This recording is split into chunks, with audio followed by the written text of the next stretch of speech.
Hello साथीहरू नमस्ते। आज चाहिँ हामी हेर्नुहोस् है, तपाईँले देख्नुभएको होला, आज चाहिँ हामी मोमो खान लागेको र यसमा चाहिँ सबै कुरो मैले काटिङ गर्दैछु। मोमोसको लागि प्याजहरू काटेर होइन सबै कुरो रेडी गर्दैछु।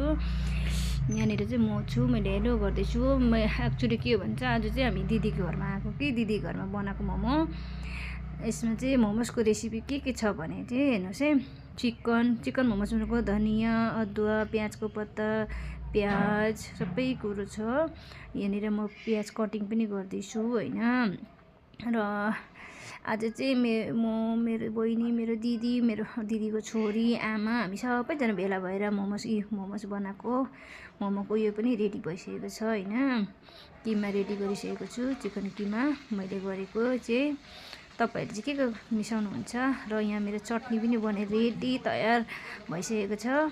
पहिला चटनी रेडी किन गरेको भए पुरा भोक लागिरहेको थियो कि, त्यही भएर चाहिँ मोमो बनाउने बित्तिकै खाइहाल्नुपर्छ भनेर चाहिँ चटनी बनाएर रेडी गरेको। मैले बनाएको यो मोमोस पनि। र यो मोमोस रेडी भइसकेको छ हाम्रो। कस्तो देख्दैछ भन्नुहोस्। मोमोसको चटनी मोमोस होइन, स्टिम मोमो। यो चाहिँ चिकन र भेज पनि बनाएको। हाम्रो छोरीले चाहिँ भेज मोमो खानु हुँदैन नि त हो, त्यही भएर। र अब चाहिँ हामी खाने है, खाएको है, दामी भएको छ। मैले खाएर हेर्नुहोस् कस्तो टेस्टी भएको छ भन्दैछु।